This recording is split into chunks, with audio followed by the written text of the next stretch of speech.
বুঝবে না।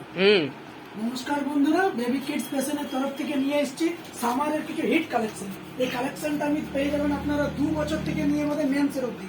আমি প্রথম কিন্তু দেখাচ্ছি মেন্সের, যেটা সামারের সব থেকে বেশি হিট কালেকশন হয় বান্ডি টি শার্ট। বান্ডি টি শার্ট আপনি সুতির, কটনের পেয়ে যাবেন, রিয়নের পেয়ে যাবেন, সিল্কের পেয়ে যাবেন এবং নানা রকম ভ্যারাইটিসের পেয়ে যাবেন। কম রেঞ্জের খুঁজুন তাও পেয়ে যাবেন, হাইস্ট রেঞ্জের পাবেন তাও পেয়ে যাবেন। এই দেখুন কিছু কালেকশনের ক্যাটালগ এখানে লাগানো আছে, সেগুলো আপনি পেয়ে যাবেন। এটা যেটা সাইজটা দেখাচ্ছি এম সাইজের আছে, ঠিক আছে। এছাড়া আপনি পেয়ে যাবেন আমার জন্য ডাউন শোল্ডার। ডাউন শোল্ডারে 2 বছর বাচ্চার থেকে নিয়ে বাদে মেন্স অব্দি সাইজ পেয়ে যাবেন, মোটামুটি 24 থেকে 25 বছর ছেলেদের অব্দি। ডাউন শোল্ডার আপনি কটনে নেবেন তাও পাবেন, রিয়নে নেবেন তাও পাবেন। কিন্তু একটা আমি আপনাকে খুলে জাস্ট স্যাম্পলটা দেখাচ্ছি। কালারটা দেখুন, ডিজাইনটা দেখুন, ইউনিক দেখুন এবং লেটেস্ট ট্রেন্ডটা দেখুন। এসব ট্রেন্ডগুলো যদি নিতে হয় আপনাকে আসতে হবে বেবি কিডস ফ্যাশন। সেলাইয়ের স্টিচিংটা একবার দেখে নিন। আর এইসব কালেকশন যদি নিতে হয় তো আপনাকে আসতে হবে বেবি কিডস ফ্যাশন। এটা অ্যাড্রেসটা বলে দিচ্ছি, Beliapur Nirsa road, PNK high স্কুলের জাস্ট অপোজিট।